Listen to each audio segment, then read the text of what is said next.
शंकर भगवान को गेहूं के दाने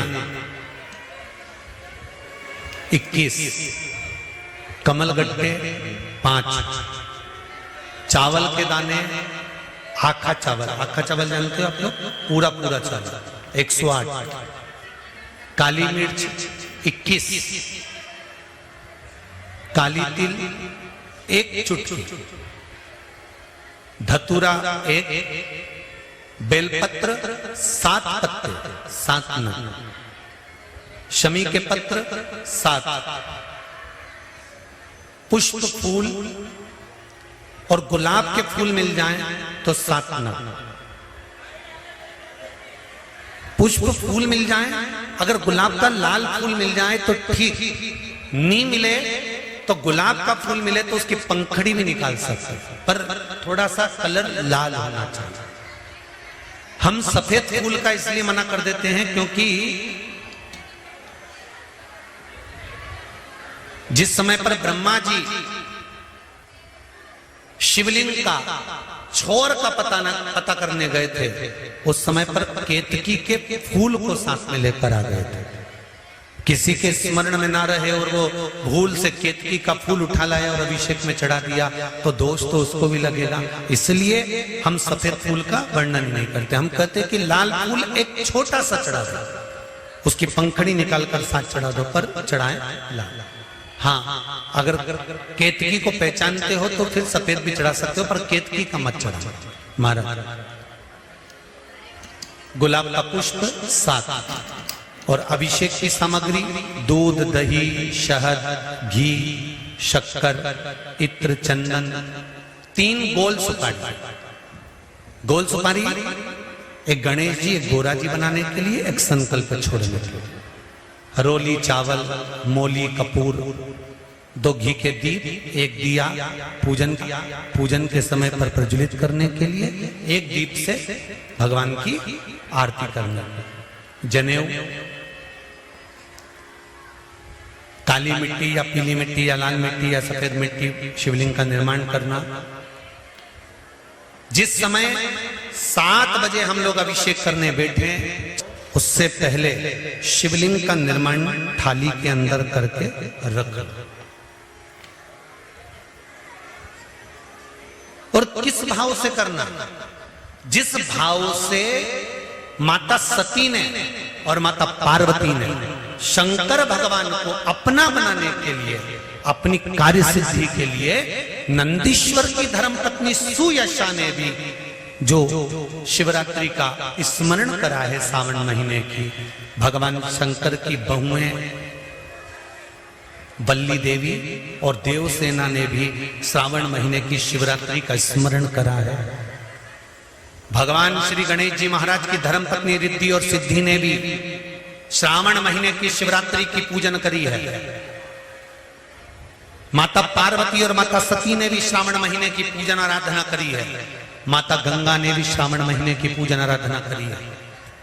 तो क्यों नहीं हम श्रावण महीने की शिवरात्रि का स्मरण करें और अपने मन की कामना के लिए बाबा से विनय कर कर, बाबा से विनती कर कर उस सुख को पाएं, भगवान से निवेदन।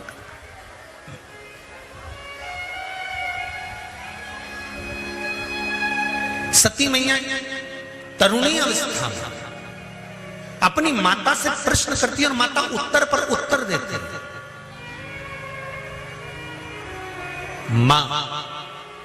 माता सती ने एक प्रश्न और करा, मां इस शरीर का अंत कब का है? प्रसूति का उत्तर है, प्रसूति का उत्तर, इस शरीर का अंत कब है? तो माता प्रसूति ने कहा, जन्म का समय निश्चित हो सकता है पर मृत्यु का कोई समय निश्चित नहीं हो सकता।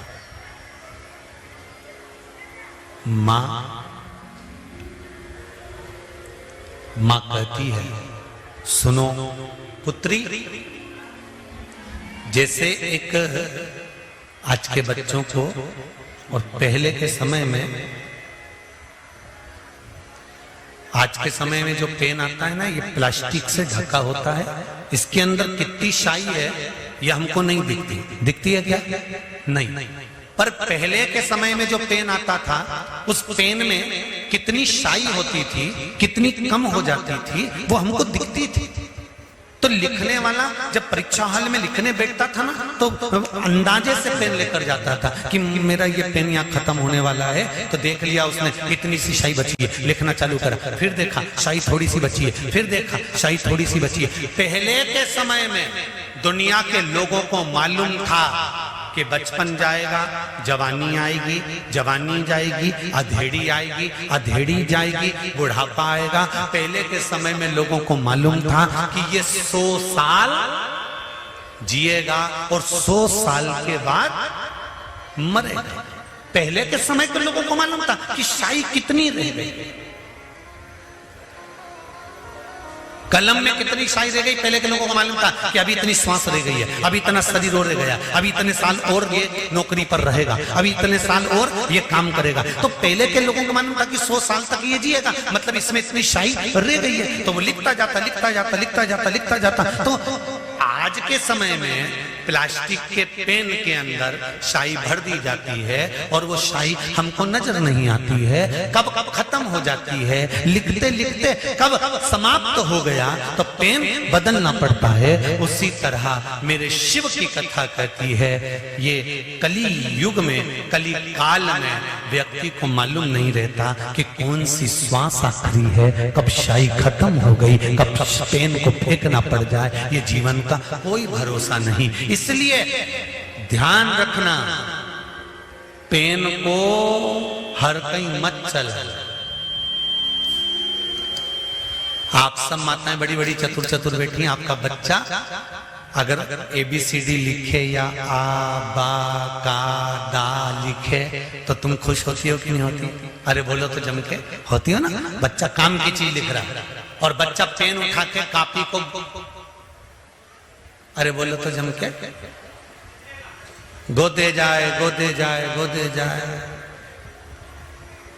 बेमतलब का चलाए जाए चलाए जाए चलाए जाए। तो तुम क्या करोगी? पागल हो गया, चल पेन दे। पूरी कॉपी बेकार कर दी, पूरी कॉपी बेकार कर दी, चलो पेन छोड़ो।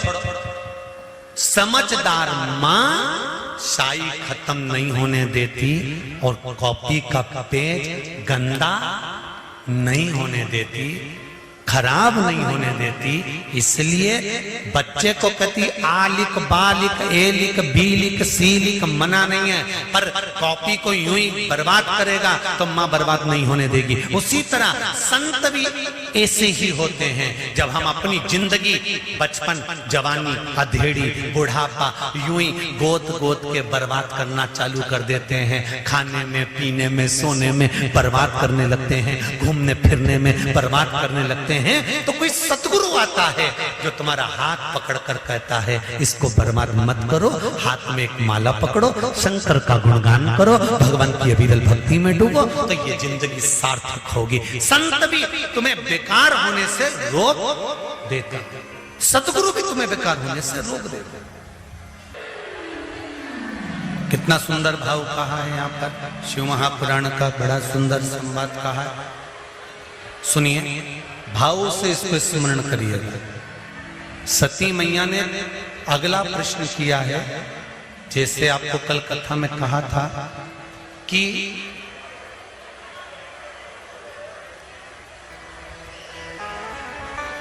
ये लोग जो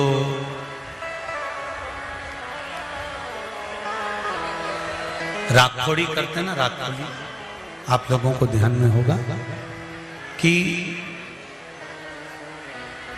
महाराष्ट्र साइड में मारवाड़ी परिवार जो भी जितने भी रहते हैं वो ऐसे पैकेट बना लेते हैं लाखोड़ी के, मतलब दाने गिन गिन के 1000, 100, लाख, चावल का दाना हुआ, चाहे दाल हुई, चाहे मूंगफली का दाना हुआ, चाहे वो अनेक बहुत सारी चीजों की राखोड़ी करते हैं। और वो चतुर्मास के अंतर्गत आप लोगों ने भी देखा होगा, कई माताएं बत्ती तैयार करती है, तो एक बत्ती बनाई, 2 बत्ती बनाई, 3 बत्ती बनाई, फिर उस बत्ती को बना कर और 108 या 1008 बत्ती की, जम के बोलो जरा, एक बत्ती बना देती। दर्शन किए आप लोगों ने, कई करें आप लोगों ने? लंबी लंबी बत्ती बनाती हैं और एक बत्ती बना के पटकी, फिर दूसरी बना दी, फिर तीसरी बना दी, चौथी बना दी, फिर बनाते बनाते बनाते बनाते 108 बत्ती या 1008 बत्ती, और उस बत्ती की फिर एक बत्ती। इसका क्या मतलब है?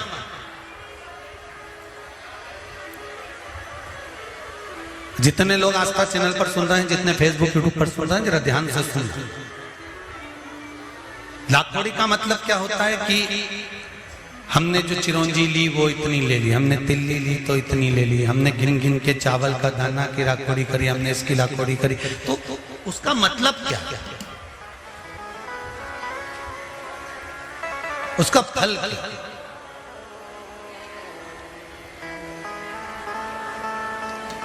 क्या फल मिलता है? तो उसका फल का वर्णन करा गया। सती मैया ने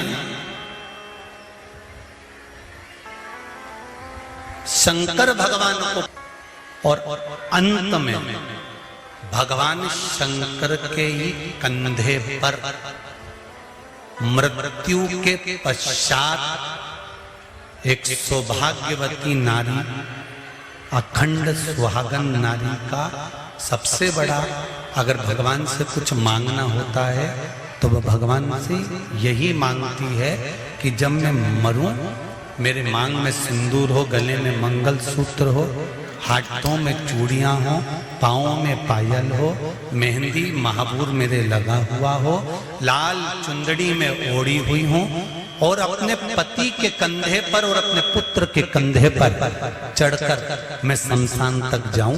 ये एक सौभाग्यवती नारी भगवान से मांगती है श्रावण महीने।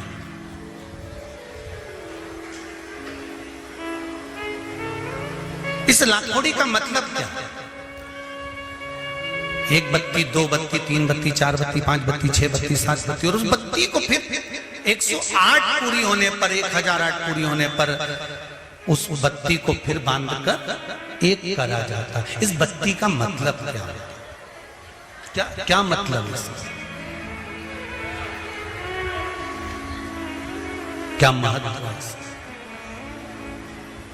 अभी आपको कथा में कहा था कि गेहूं के 21 दाने लिखा है, तो गेहूं के 21 दाने, चावल के 108 दाने। तो क्या हम एक दाना चढ़ाएंगे तो क्या शिव स्वीकार नहीं करेगा? हम चावल का एक दाना चढ़ाएंगे तो क्या शंकर स्वीकार नहीं करेगा? क्या हम श्रावण महीने में 1 लोटा पानी चढ़ाएंगे, 1 लोटा जल का चढ़ाएंगे तो क्या शंकर स्वीकार नहीं करेगा? शंकर भगवान तो भोले भक्त हैं, के वश में हैं, तुम जो चढ़ाओगे वो स्वीकार करेगा। पर हम जो श्रवण करते हैं,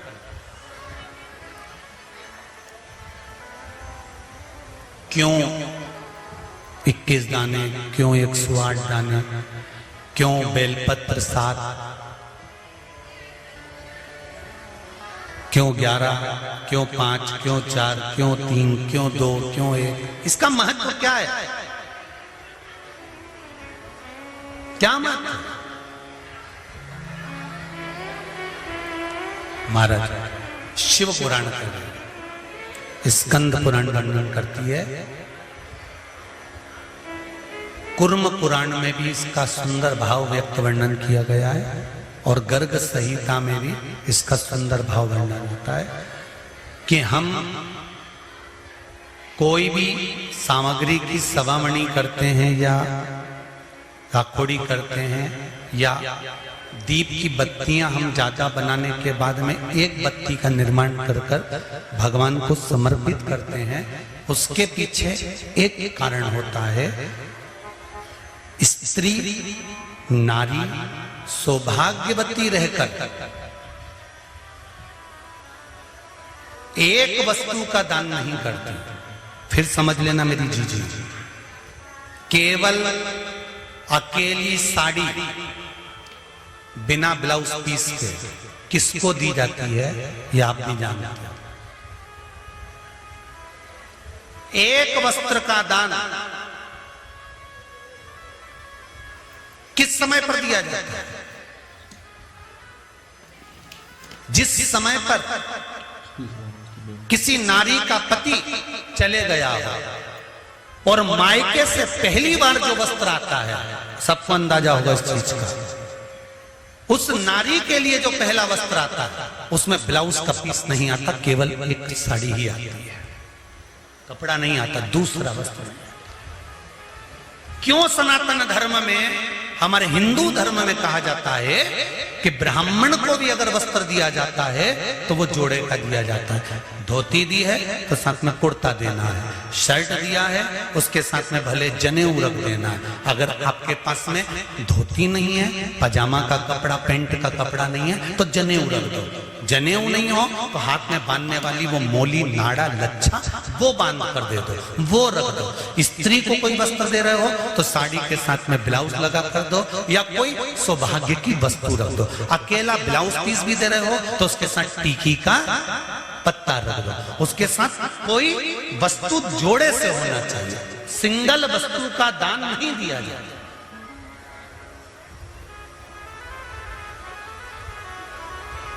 बहुत अच्छे से समझ लेना भाई, थोड़ा सा त्योहार आ रहे हैं, आप लोगों से भी कोई गलती ना हो तो स्मरण करना कि हम अगर कोई वस्तु का दान दे रहे हैं तो वो एक से अधिक में जब देते हैं तो नारी के लिए अखंड सौभाग्य का। अब सती मई, किसी ने एक प्रश्न करा था,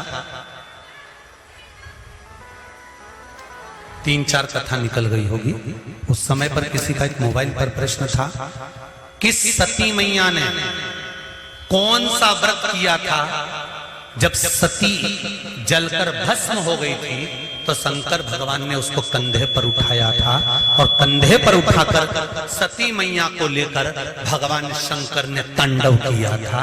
सती ने ऐसा कौन सा पुण्य कर दिया था जो अपने पति के कंधे पर बॉडी पड़ी हुई है, लाश पड़ी हुई है, शव पड़ा हुआ है और सती मैया के शव को लेकर शंकर नाच रहे हैं, शिव तांडव कर रहे हैं।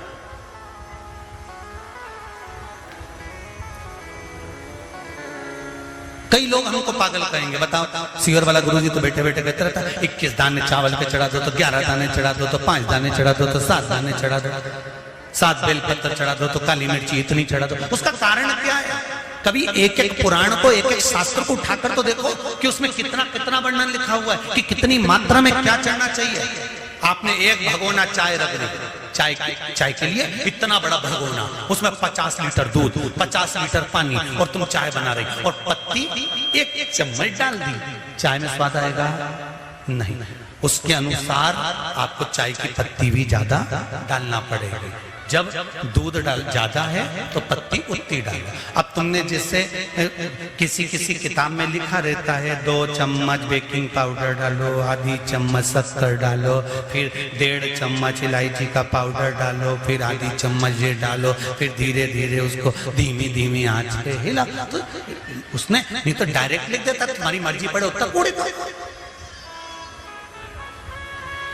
काय को माथा बच्ची करे वो में मतलब का कि 250 ग्राम डालो कि 2 ग्राम डालो कि 4 ग्राम डालो। हलवाई भी तुम्हारे यहाँ पर अगर कोई बड़ा फंक्शन है, तुम्हारे यहाँ पर अगर कोई शादी ब्याह है, तुम्हारे यहाँ पर कोई कार्यक्रम है तो हलवाई भी लिख देता है तराजू बाट ला कर रखना, हलवाई भी लिख देता है आधा किलो जीरा ला के रखना, 1 किलो ये ला कर रखना, 2 किलो वो ला के रख देना। नहीं तो हलवाई कह देता पर्चे के ऊपर लिख के तुम्हारी मर्जी पड़े उतना लाने पटक दो, मैं तो बना दूंगा। पर नहीं, इतना इतना तो चाहिए, स्वाद लाना है तो ये सब सामग्री तो मुझे इसमें डालना पड़ेगी। उसी तरह अगर पति के कंधे पर जाना है प्राण छूटने के बाद, माता सती का शरीर अगर शंकर के कंधे पर पड़ा था 52वें नंबर पर का विवाह है माता पार्वती और शंकर का। 51 बार माता पार्वती जन्म लेकर प्राणों को त्याग चुकी थी। 50 बार माता पार्वती, कभी उमा, कभी कात्यायनी, कभी कुष्मांडा, कभी स्कंदा, ऐसा माता पार्वती के ना जाने कितने जन्म हुए, कितने अवतार हुए। इन सारे जन्मों में माता पार्वती के शरीर को शंकर भगवान कंधे पर लेकर नहीं नाचे। माता उमा को लेकर शंकर भगवान कंधे पर नहीं नाचे, माता कात्यायनी को लेकर नहीं नाचे, कुष्मांडा को लेकर नहीं नाचे, स्कंदा को लेकर नहीं नाचे, ध्रुमा को, बगला को मेरे भगवान शंकर कंधे पर लेकर नहीं नाचे। शंकर भगवान अगर कंधे पर लेकर नाचे हैं तो माता सती को लेकर नाचे। उसका कारण क्या था? क्योंकि सती मैया कोई भी वस्तु केवल एक समर्पित नहीं करती थी। माता सती का नियम था, वस्तु की मात्रा को बढ़ा देती थी। शंकर का अनुमोदन करने के लिए, शिव का स्मरण करने के लिए माता सती दीप भी अगर लगाती थी तो एक बाती का नहीं लगाती थी। बाती की फिर सरल भाषा में समझ लो, और सरल समझ लो।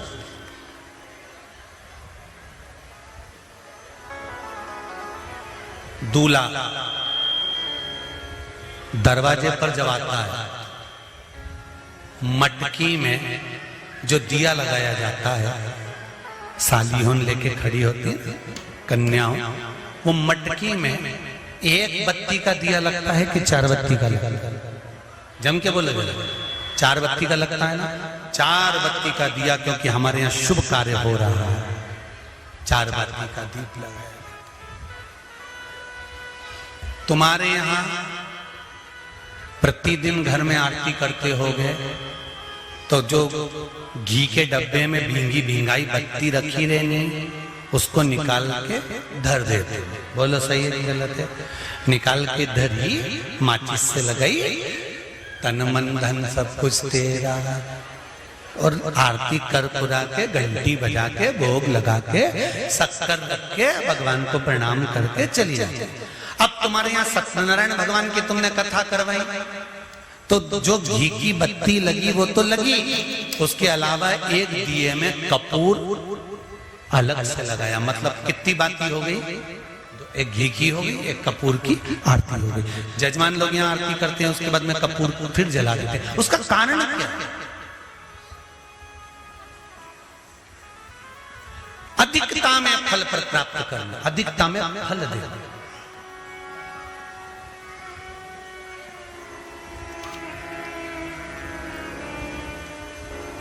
साल, 2 साल, 4 साल, 6 साल में आप भी प्रयास करा करो, पतली पतली बत्ती बनाकर 108 गिनकर घी में जब उसको पूरी बांध लो, घी में भिगो कर रख लो। कोई घर में विशेष कार्य हुआ या कहीं तीर्थ गए, कहीं गंगा जी के घाट पर गए, सरयू, मंदाकिनी, नर्मदा, गोदावरी, छिपरा आदि कादि के घाट पर गए तो उस बत्ती को प्रकट कर कर जलाकर रख दिया।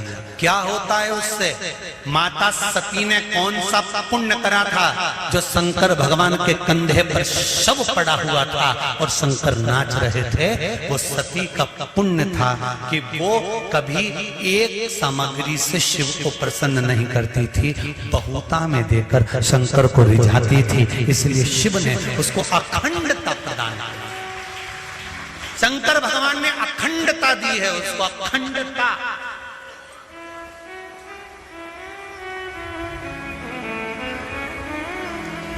वल्ली देवी ने एक कलश, देवसेना ने एक कलश, भाग विभाजित हो गए थे।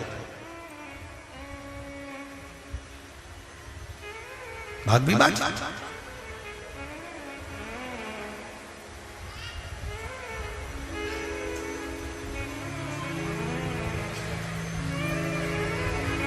आधा भाग भगवान को चाहिए ही पूर्णता में।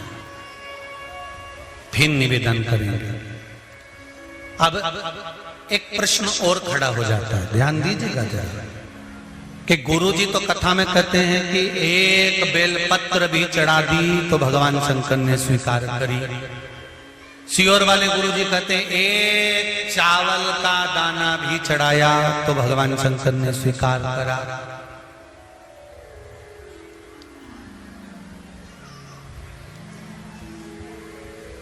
इसका क्या भाव है? इसका क्या भाव, इसका क्या महत्व है, तो वो भी समझ लेना जरा अच्छे से, बहुत ध्यान से समझना जरा। बाती शंकर जी के मंदिर के बाहर लगाई है। कहां लगाई है? मंदिर के बाहर।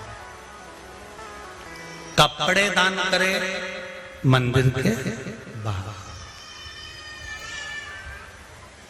पंडित जी जब मंत्र बोलते हैं तो कहते हैं एक बेलपत्रम, एक बेलपत्र मात्र, एक चावल का दाना।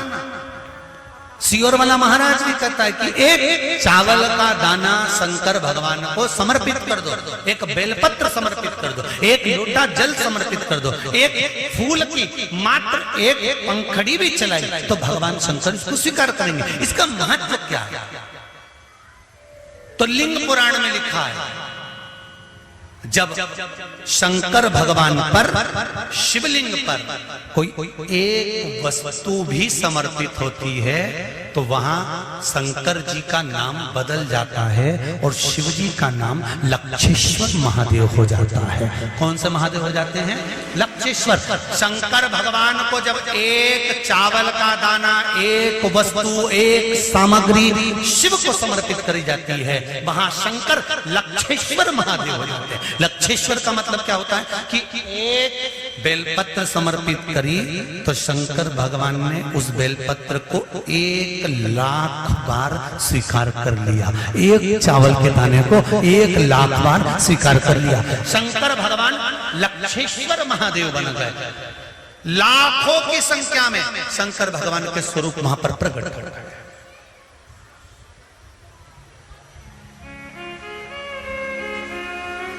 आप में से कितने लोग हैं जो क्षिप्रा नहाए थे? आप में से कितने लोग हैं जो नर्मदा नहाए? आप में से कितने लोग हैं जो गंगा नहाए? आप में से कितने लोग हैं सरयू नहाए? कहीं ना कहीं किसी पवित्र नदी में आप लोगों ने स्नान जरूर करा होगा। बोलो करा कि नहीं करा? जितने लोग कथा सुन रहे हैं उनने भी करा होगा, जितने फेसबुक पर सुन रहे हैं उनने भी करा होगा। किसी ना किसी पवित्र नदी में आपने, हमने, सबने स्नान करा होगा। अब स्नान तो हम कर लिए, उस गंगा नदी में हम नहाए तो गंगा नदी में हमने स्नान करा और स्नान कर कर बाहर निकले तो हमको 1,25,00,000 बार स्नान का पुण्य मिल जाए। उसके लिए क्या करना पड़ेगा? एक डुबकी लगाए हो महाराज और कह रहे हो कि 1,25,00,000 डुबकी का फल चाहिए, तो क्या करोगे? 1,25,00,000 डुबकी का फल पाने के लिए क्या करना पड़ेगा? केवल एक काम, जिस पवित्र नदी का स्नान कर रहे हो उस पवित्र नदी की बालू का, बालू मतलब रेत का, बालू का शिवलिंग का निर्माण करना, उसका पूजन करना, पूजन कर कर जो बत्ती जोड़कर 108 बत्ती बनाई है, पूजन कर कर एक दिए में वो बत्ती, उस जो बालू का शिवलिंग बनाया है, पार्थिव शिवलिंग का निर्माण करा है, जो तुमने किसी गंगा, सरयू, नर्मदा, क्षिप्रा, मंदाकिनी, नर्मदा आदि पवित्र नदियों के तट पर स्नान करते समय तुमने जो शिवलिंग बनाकर पूजन करा है, उसके सामने वो बाती को जला देना, उसी से आरती उतार लेना, वो बाती वहां लगाकर छोड़ देना और छोड़ने के बाद उस शिवलिंग का फिर विसर्जन कर देना। विसर्जन कर कर उसी जल को अपने ऊपर छींट लेना। 1,25,00,000 डुबकी का फल एक ही क्षण में प्राप्त होता है। इसको लक्षेश्वर महादेव कहते हैं।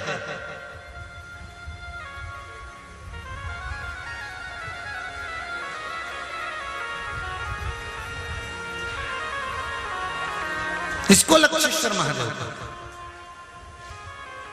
महाराज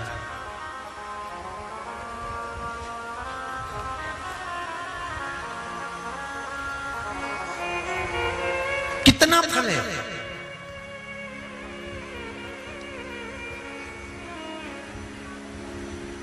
एक चावल का दाना समर्पित करने का कितना फल है, एक बेलपत्र समर्पित करने का कितना फल है, एक पुष्प की एक पंखड़ी समर्पित करने का कितना फल है।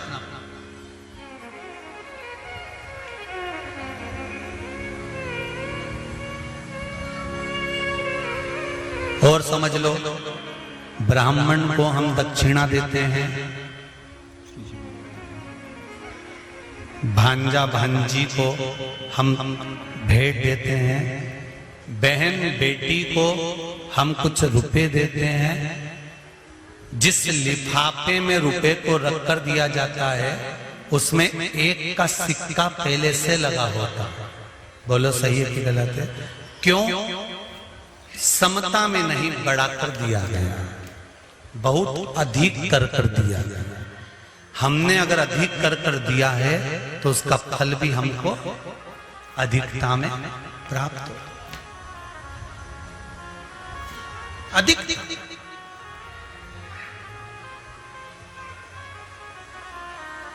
वो तो कहीं कहीं का होता है जो सोच विचार में थोड़ी गड़बड़ी कर सकता है। एक हमारे मित्र हैं, एक जगह जन्मदिन पर गए तो वहां उन्होंने जन्मदिन पर उन्होंने 5 रुपए लिफाफे में रखे।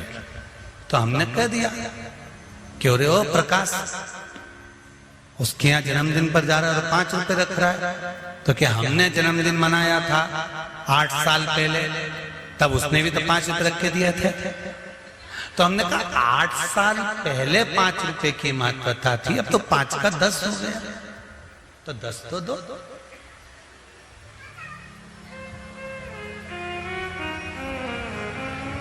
हमारे यहाँ पहला सा नियम था, बहन बेटी जितनी बार आती थी ना, जितनी बार आती थी, घर की बहुएं उसकी झोली में थोड़ा सा चावल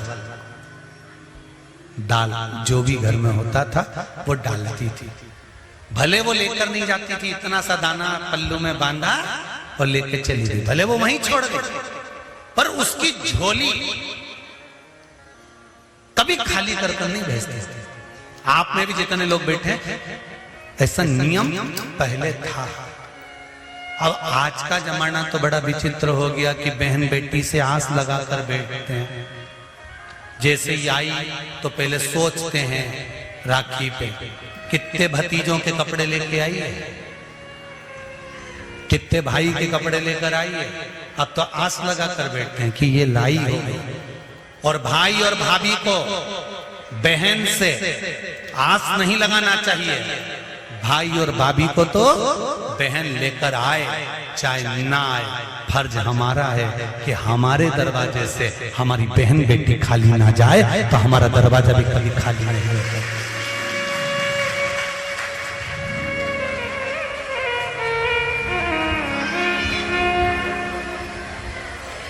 कितना अंतर है, कितना।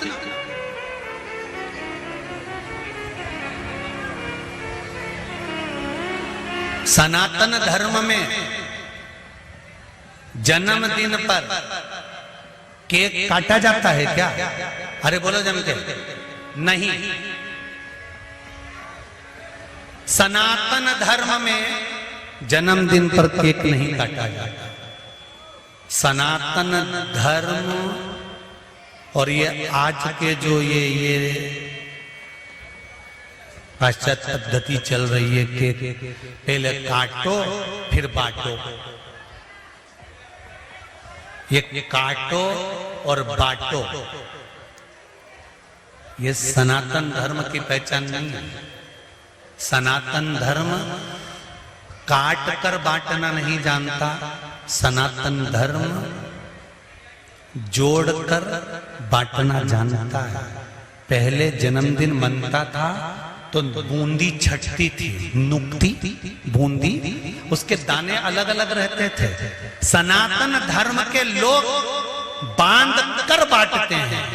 बूंदी छटती थी, आटा सिकता था, बिखरा रहता था, दूध का छींटा देकर उसको लड्डू बनाकर बांध कर फिर दुनिया के लोगों को बांटा जाता था। सनातन धर्म में जन्मदिन बांध कर बांटते हैं। और पाश्चात्य सभ्यता में जन्मदिन काट कर फिर बांटते हैं। हमारा सनातन धर्म काट कर बांटने को नहीं कहता। हमारा सनातन धर्म बांध कर एक तत्व में बांध दो, सबको एक लक्ष्य में बांध दो, एक आनंद में बांध दो और फिर बांध कर उसका दान दो। अर्थात जिंदगी के हर आनंद को बांधने का प्रयास करो और उस आनंद को दूसरों को देने का भी प्रयास करो। दूसरों को शंभु शरणे मांगू घड़ी दुख काटो दया करी दर्शन आओ, दया करी दर्शन। हमारा सनातन धर्म काट कर बांटने का नहीं कहता, काट कर बांटने का वर्णन नहीं करता। हमारा सनातन धर्म बांधना फिर बांटना, बांधो फिर बांटो।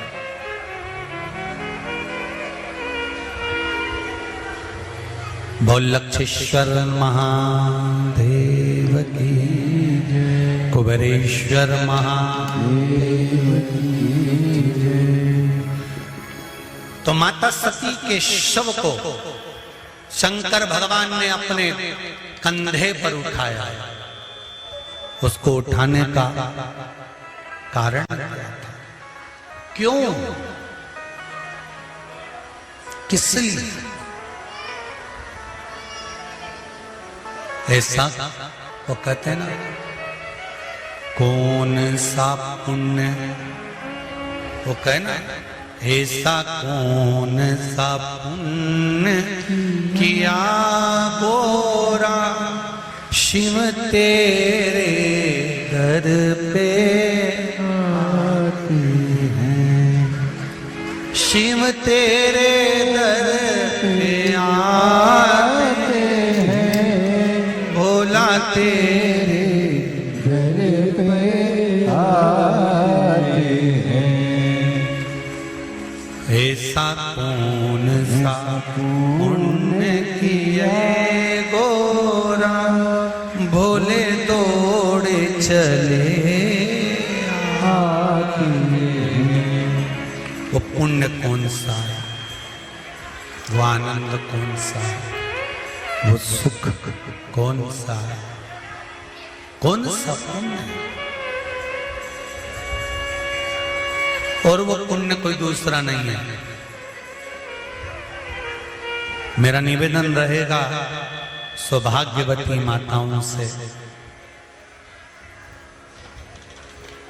आप शंकर भगवान की जब आराधना करती हैं, शिव जी को जब स्मरण करती हैं, तो बाबा से जब विनती करती हैं कि हमारा सौभाग्य अखंड करना, तब बाबा लक्षेश्वर बनकर आपकी वस्तु को स्वीकार करते हैं। तब मेरे भोलेनाथ, मेरे शंभू, मेरे शंकर सती मैया को भी कंधे पर लेकर नाचते थे।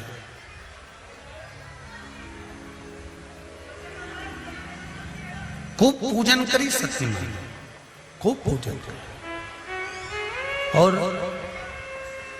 सती मैया ने जब भगवान शंकर की आराधना करी, स्तुति करी, शिवपति के रूप में मिल भी गए, शंकर भगवान पति बन गए।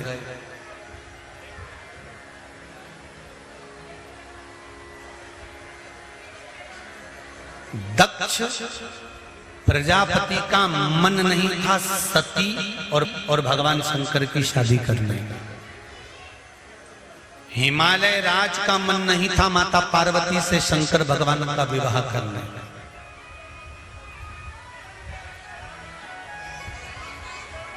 सती मैया और शिव जी के विवाह का बिल्कुल मन नहीं था दक्ष का।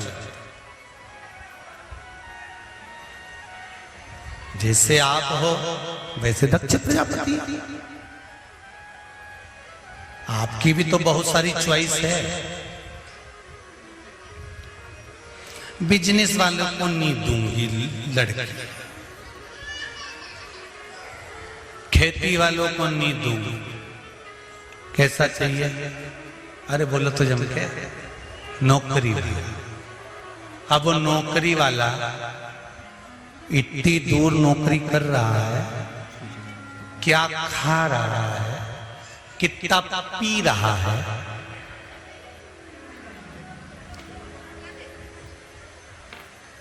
और वहां मोबाइल पर कितनों से बात कर रहा है, तुम्हें मालूम है? अरे बोलो तो जम के, नहीं ना। जो नौकरी कर रहा है उसने अपना चरित्र प्रमाण पत्र नौकरी में लगाया होगा, 500 का नोट कहीं फंसाया होगा, तो चरित्र प्रमाण पत्र कौन सा बुरा बना होगा? बोलो तो जरा जम के। तुम नेट पे सर्च करोगे कि लड़के का चरित्र कैसा है, तो उसमें पहले ही लिखा जाएगा खान पीन शुद्ध है, व्यवहारिक है, किसी से लड़ाई झगड़ा नहीं करता, एकदम बढ़िया है, इसका चरित्र अच्छा है। क्योंकि 500 का नोट फंसाकर प्रमाण पत्र जोरदार बना था। तुमने नेट पे सर्च करा लड़का कैसा है, तो उसने बता दिया कि ये देख लो ऐसा है। अगर नौकरी वाला है तो उसका चरित्र प्रमाण पत्र तुम्हें देखना पड़ेगा, सर्विस वाला है तो प्रमाण पत्र देखना पड़ेगा, धंधे वाला है, बिजनेस वाला है, खेती वाला है, तो पूरे गांव में जाकर किसी से भी पूछिए कि भेरूलाल का छोरा कैसा है, तुरंत बता दिया जाएगा कि ऐसा। प्रमाण नहीं चाहिए।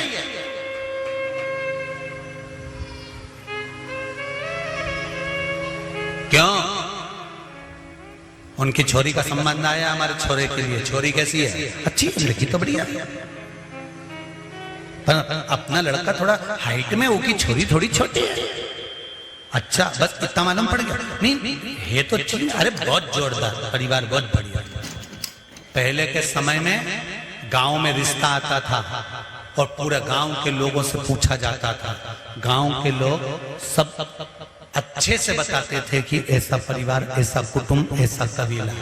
आज के जमाने में पड़ोस में रिश्ता आता है, पड़ोसी से पूछा जाता है।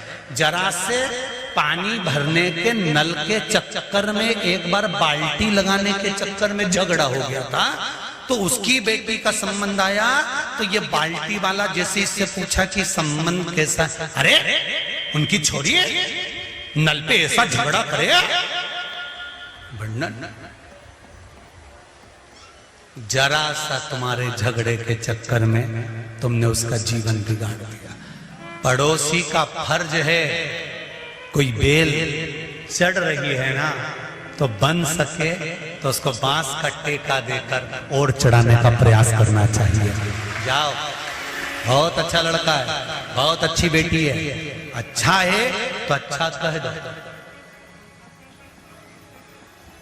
अरे नी ओके तो बेरू जी आया, नहीं वो तो ऐसा नहीं, वो तो वैसा। चढ़ाने का प्रयास करो, ऊपर की ओर चढ़, गिराना नहीं। बेटा बेटी के संबंध जब होते हैं, गांव के लोग हो चाहे शहर के लोग हों, एक बात ध्यान लगाकर देखना कि हमारी भी बेटी, हमारा भी बेटा होगा, उसका भी संबंध करना है। सबके प्रति अच्छा भाव लेकर आओ। पार्वती, जो मनुष्य अपने कर्म को करता है और कर्म की ओर आगे बढ़ता चले जाता है, जैसे नंदी मुझे देखता रहता है और अपने कर्म में लगा रहता है। जो व्यक्ति अपने लक्ष्य को निश्चित कर कर चलता है और अपना कर्म करता रहता है, पार्वती उसको मंजिल तक पहुंचाने की जवाबदारी मेरी होती है, फिर उसको मंजिल में दे देता है। गीता में भी भगवान कृष्ण ने कहा कि कर्म प्रधान है, तुम कर्म करिए।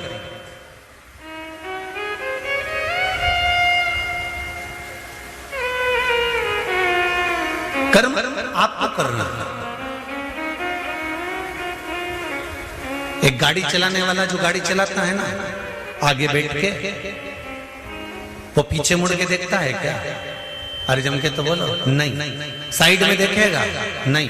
इधर देखेगा? नहीं। और जितनी सवारी इसमें पीछे बैठी हुई है ना, जितनी सवारी साइड में बैठी हुई है ना, ये तो केला छील के केला खा रहे, एप्पल खा रहे, मूंगफली छील के खा रहे, खूब प्रेम से बात करते करते जा रहे, गप्पे भी लगा रहे, एक दूसरे को कूट भी दिया पकड़, गाड़ी के अंदर पानी भी ढोल दिया, शीशे में से देख भी रहे हैं, खिड़की भी खोल रहे हैं, बंद भी कर रहे हैं, बात भी कर रहे हैं, गप्पे भी लगा रहे हैं, खुश भी हो रहे हैं, रो भी रहे हैं, हंस भी रहे हैं, गा भी रहे हैं। ये जितने ड्राइवर के आसपास में बैठे हुए हैं, जितने ड्राइवर के पीछे बैठे हुए हैं, जितने पीछे की सीटों पर बैठे हुए हैं, जितने साइड की सीटों में बैठे हुए हैं, ये सब अपना अपना काम कर रहे हैं। अब ये मैसेज भी कर रहे हैं, ये मोबाइल भी चला रहे हैं, और ड्राइवर क्या कर रहा है? गाड़ी चला रहा है। अगर ड्राइवर मैसेज करेगा तो तुम मंजिल तक पहुंचोगे क्या? ड्राइवर मोबाइल चलाएगा तो मंजिल तक पहुंचोगे क्या? नहीं। ड्राइवर अगर बातें करेगा, गप्पे लगाएगा, इधर उधर देखेगा तो मंजिल तक तो नहीं पहुंचोगे ना, वो यम के पास जरूर पहुंच जाओगे। ड्राइवर की दृष्टि सामने है और वो गियर पर गियर लगा रहा है, स्पीड ब्रेकर आकर गाड़ी भी रोक रहा है, चले जा रहा है, उसकी मंजिल सामने है, वो गाड़ी को दौड़ा रहा है, भगा रहा है, और मंजिल तक पहुंचना है तो दृष्टि सम्मुख में रखी है। उसी तरह शिव महापुराण की कथा कहती है, ये पूरा शरीर गाड़ी है, इसकी इंद्रियां इसके पहिए हैं, और मन रूपी ड्राइवर इसको चला रहा है। बस इस ड्राइवर को शंकर के सामने जाकर खड़ा कर दो तो मंजिल निश्चित हो जाती है। शिव के सम्मुख में ले जाकर खड़ा करो तो मंजिल तक पहुंच जाओ। तेरा ही दिया मैंने खाया पिया है, तेरा शुक्रिया है, तेरा शुक्रिया है। भगवान के सम्मुख में, भगवान की चौखट पर इसकी दृष्टि हो। कल कथा में अपन ने सुना था सुयशा, और वो सुयशा नंदी की धर्म पत्नी, नंदी को मंदिर में बिठाने के लिए, शिवालय में बिठाने के लिए, शंकर के दरवाजे पर बिठाने के लिए घोर तप करा उसने, शंकर जी की आराधना करी, शिव जी ने वर भी दे दिया, और वो सम्मुख में जाकर नंदी बैठ भी गया। पर नंदी से हमको सीखने को मिलता है कि भगवान के सम्मुख में उसकी दृष्टि है।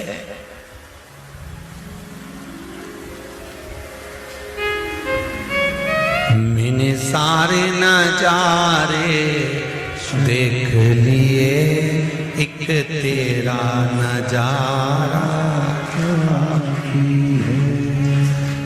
मेरी नाव किनारे लगे ना लगे, मेरी नाव किनारे लगे ना लगे, तेरे दर का किनारा तेरे दर का किनारा काफी है। महाराज फिर द्वार मिले ना मिले, पर तेरा जो द्वारा है वो निश्चित निश्चित, तेरी चौखट निश्चित। आज सावन का पहला सोमवार है, शंकर जी के मंदिर गए होगे, शिव जी पे एक लोटा जल कंकर शंकर पे भी तुमने यहां आकर भी चढ़ाया होगा। जाते जाते बाबा से एक बात कहकर जरूर जाना, जैसे सावन के महीने में जल बरसता है और वो जल बीज पर पड़कर अंकुरित होकर फल देता है, उसी तरह सावन के महीने में मैंने भी एक लोटा जल चढ़ाया है, वो भी ऐसा जल हो कि मेरे जीवन में सुख को अंकुरित करे और मेरा जीवन धन्य हो जाए। ऐसी कृपा ऐसी दया करना। हम तेरे धाम में, हम तेरी चौखट पर कथा सुनने के लिए आए, तेरे दरवाजे, तेरी चौखट, तू कृपा करेगा तब सुख मिलेगा। तेरी कृपा बिना न हिले एक भी लेते हैं श्वास, तेरी कृपा से। अगर तेरी उदारता नहीं होती, तेरी कृपा नहीं होती, तेरी करुणा नहीं होती, तो संसार का कोई सुख हमको प्राप्त नहीं होता। संसार का कोई सुख हमें नहीं मिलता। महाराज शिव कथा कर रहा, शंकर जी की कथा कर रहा, हाथी का पैर, हाथी का पांव मगर ने पकड़ा,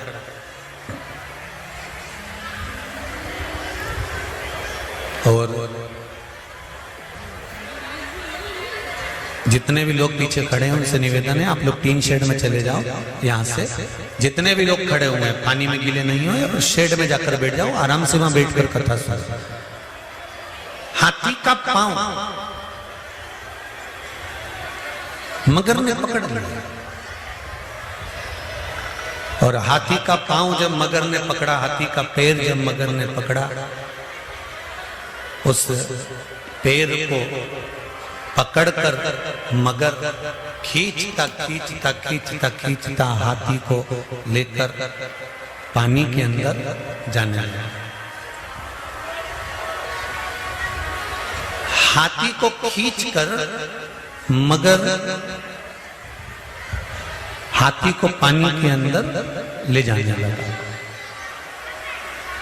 जब पानी के अंदर मगर हाथी को खींच कर ले जाने लगा, पूरा परिवार हाथी का हाथी के साथ था, पूरा परिवार था,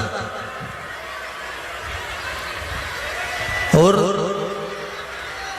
संपूर्ण परिवार, पूरा की पूरा परिवार हाथी के संग है, पूरा के पूरा परिवार हाथी के साथ है। पर हाथी का पांव छुड़ाने वाला कोई था क्या? नहीं। तब हाथी ने क्या करा?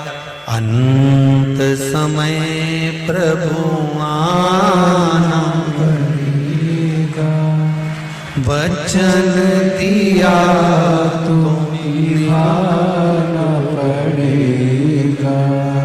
महाराज जब सारा की सारा परिवार देखता रहा, हाथी खींच कर मगर पानी की ओर लेकर चला गया, उस हाथी को अभिमान बहुत था,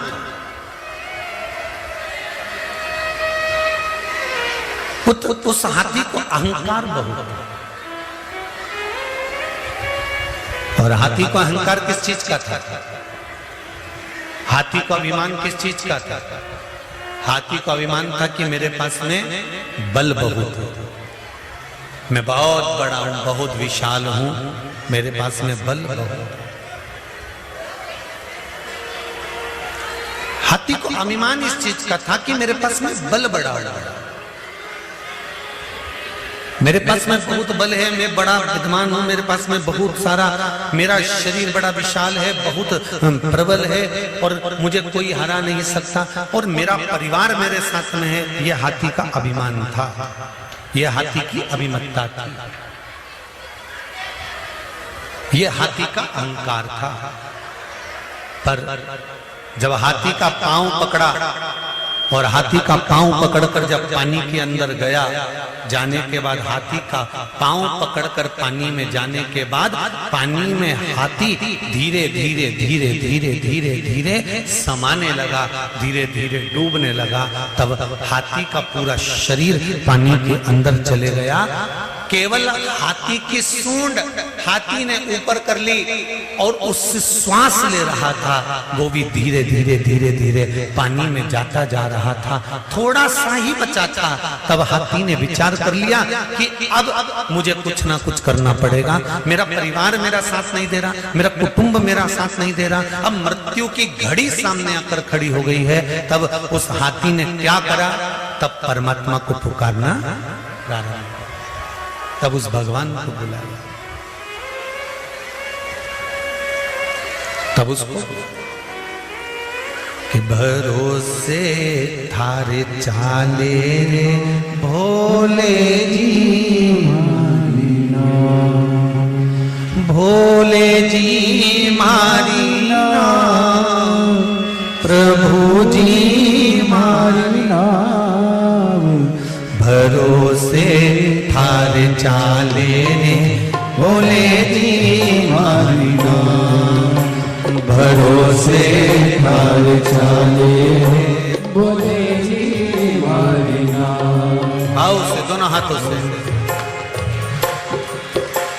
भोले जी मारे नाम, शंभो जी मारे नाम, भोले जी मारे नाम, शंभो जी मारे नाम, भरोसे थार चाले रे प्रभु जी मारे नाम, भरोसे थार चाले रे भोले जी मारे नाम। जय हो।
नहीं है मारो कुटुंब कबीलो, नहीं है मारो परिवार, ओ नहीं है मारो कुटुंब कबीलो, नहीं है मारो परिवार, नहीं है मारो कुटुंब कबीलो, नहीं मारो परिवार, नहीं है मारो कुटुंब कबीलो, नहीं मारो परिवार।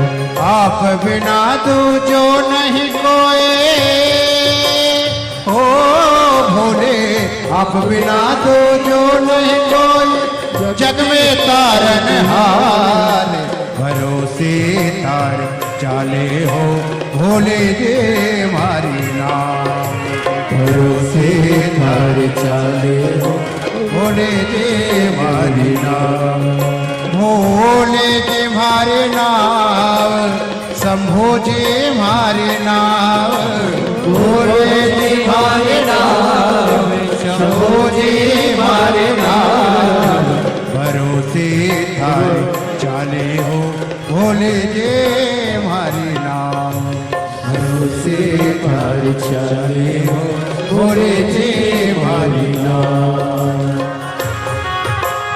भोले हर हर भोले।